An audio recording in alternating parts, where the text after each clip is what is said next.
Shalom bagi saudara-saudara sekalian, terpujilah Tuhan kita Yesus Kristus yang selalu mengasihi dan menyertai kita sampai dengan saat ini. Adalah sukacita buat saya jika pada kali ini dapat membagikan berkat firman Tuhan melalui pembelajaran dan perenungan kita dari Alkitab yang adalah firman Allah. Dan judul yang akan saya bahas pada kesempatan kali ini adalah kelegaan dan ketenangan. Kelegaan dan ketenangan adalah dua hal yang tidak bisa dipisahkan. Kelegaan dan ketenangan adalah hal yang dicari oleh semua orang. Kelegaan dan ketenangan adalah hal yang diharapkan oleh semua orang. Dan orang mencari uang sebanyak-banyaknya, orang mencari ketenaran yang hebat, dengan tujuan adalah untuk mendapatkan kelegaan dan ketenangan. Tetapi faktanya ada banyak orang yang kaya raya, ada banyak orang yang tenar, yang terkenal dan lain sebagainya.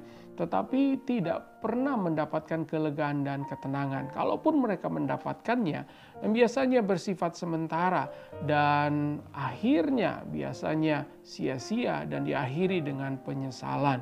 Karena itu inilah yang akan kita pelajari bersama-sama. Orang biasanya mencari kelegaan dan ketenangan lewat uang dengan cara mencari sebanyak-banyaknya dan juga setelah itu menghabiskan sepuas-puasnya. Orang cari ketenangan dan kelegaan biasanya pergi ke tempat tertentu untuk berlibur atau berwisata. Orang mencari kelegaan dan ketenangan dengan hobi tertentu. Bahkan orang mencari kelegaan dan ketenangan dengan melakukan perbuatan dosa seperti perzinahan, perselingkuhan, kemabukan, perjudian, dan lain sebagainya. Nah, inilah akan kita pelajari bersama-sama. Kalau kita mempelajari dari Alkitab, maka kita tahu bahwa manusia itu terdiri dari tubuh, jiwa, dan roh. Ada banyak orang yang sependapat dengan hal ini, bahwa tubuh manusia itu membutuhkan kelegaan dan ketenangan dengan cara apa? Makan, minum, mendengar, melihat, termasuk tidur. Untuk jiwa yang isinya atau di dalamnya ada pikiran, perasaan, dan kehendak, mereka mengharapkan ada ketenangan dan kelegaan di sana, seperti disayang, rasa diperhatikan, rasa aman, rasa terjaga. Inilah yang diinginkan, kelegaan dan ketenangan di dalam jiwa setiap orang. Dan kalau kita berbicara tentang aspek yang ketiga yaitu roh, maka ini bicara tentang kelegaan, ini bicara tentang kedamaian, ini bicara tentang bebas dari rasa takut, dari belenggu dosa, belenggu kuasa kegelapan. Nah, Alkitab menjelaskan bahwa kita bisa mendapatkan kelegaan dan ketenangan, namun bagaimana caranya? Karena itu kita akan belajar dari firman Tuhan.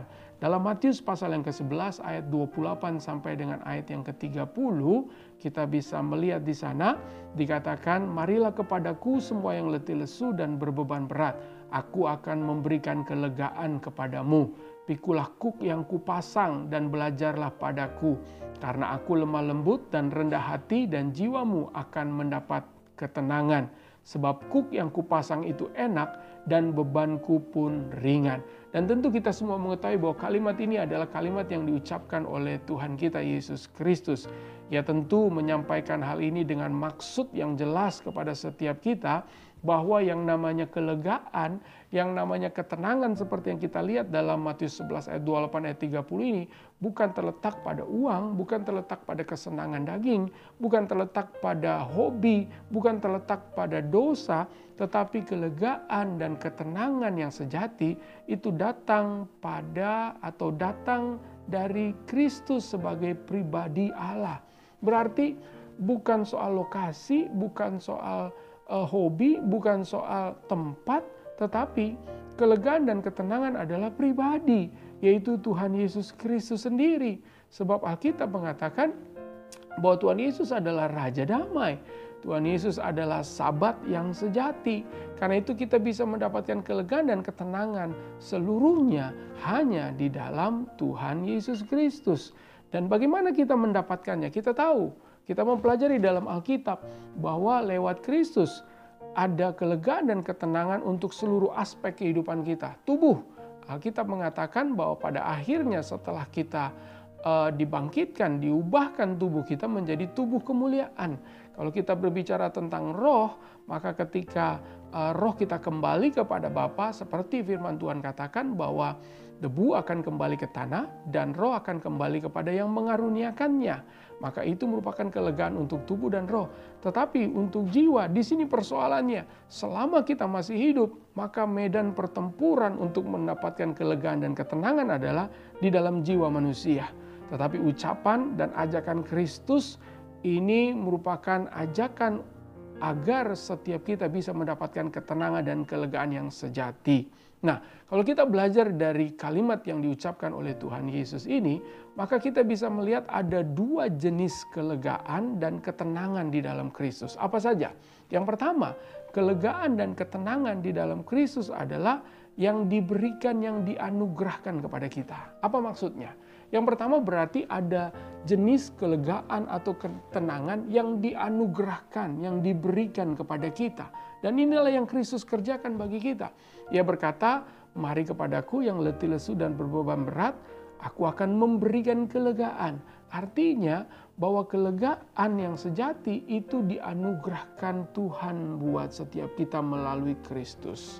Karena itu kalau ada di antara saudara yang mungkin saat ini mengalami beban yang berat, mengalami kesulitan yang tidak berujung, mengalami sakit penyakit, saudara yang mungkin mengalami keterikatan karena dosa, karena kuasa kegelapan, maka ada kepastian akan adanya kelegaan dan ketenangan ketika kita datang kepada Kristus. Saya menyebutkannya ini merupakan kelegaan untuk roh kita. Yang tadinya roh kita terbelenggu karena dosa, maka roh kita diperbaharui karena Kristus. Dan yang kedua, ini akan kita bahas bersama-sama, bahwa ada jenis kelegaan yang diberikan, tetapi juga ada kelegaan dan ketenangan yang bisa kita dapat atau bisa kita temukan. Karena kalimat Tuhan Yesus selanjutnya berkata apa? Pikul kuk yang kupasang kepadamu, belajarlah kepadaku karena aku lemah lembut dan rendah hati, dan jiwamu akan mendapat ketenangan. Kalau yang pertama itu diberikan, maka yang kedua adalah kita bisa mendapatkannya atau kita bisa menemukannya. Nah, pertanyaannya adalah bagaimana caranya kita bisa mendapatkan kelegaan dan ketenangan? Bagaimana kita bisa menemukan kelegaan dan ketenangan yang sejati di dalam Kristus? Yaitu seperti yang Yesus katakan. Yang pertama adalah kita harus memikul kuk yang dipasang oleh Tuhan. Nah, pertanyaannya apa maksudnya memikul kuk di sini? Kalau kita belajar tentang kuk, maka itu biasanya beban yang ditaruh oleh hewan untuk membajak sawah atau lahan perkebunan dan lain sebagainya. Nah, kalau kita bicara tentang kuk, maka sebetulnya ini bicara tentang beban. Yang Kristus inginkan adalah supaya kita memikul beban. Nah, pertanyaannya adalah, mengapa Tuhan ingin kita memikul beban? Beban yang seperti apa? Nah, mungkin kita nggak mengerti maksudnya apa. Karena sebetulnya apa yang Yesus katakan ini adalah sebuah kata kiasan. Ini merupakan kata perumpamaan. Bukan berarti kalau Tuhan Yesus bilang pikulah kuk, berarti kita harus cari kuk yang dipasang oleh binatang seperti kerbau, lalu kemudian kita pikul kemana-mana, kita bawa kemana-mana. Tidak. Sebab apa yang Yesus katakan ini adalah sebuah kiasan saja. Ini bukan arti secara harafiah bahwa harus ada kuk yang kita selalu pasang. Nah, kalau kita mempelajari, ternyata ketika Yesus mengatakan perkataan ini, Yesus mengatakan ini di hadapan ahli Taurat, orang Farisi, dan banyak orang. Lalu kemudian orang Farisi dan ahli Taurat mengerti apa yang Yesus maksudkan tentang kuk. Karena Yesus pernah berkata juga kepada ahli Taurat dan orang Farisi. Yesus mengecam mereka dan berkata, engkau itu menaruh beban yang terlalu berat, bahkan bapa leluhurmu saja tidak bisa menanggungnya.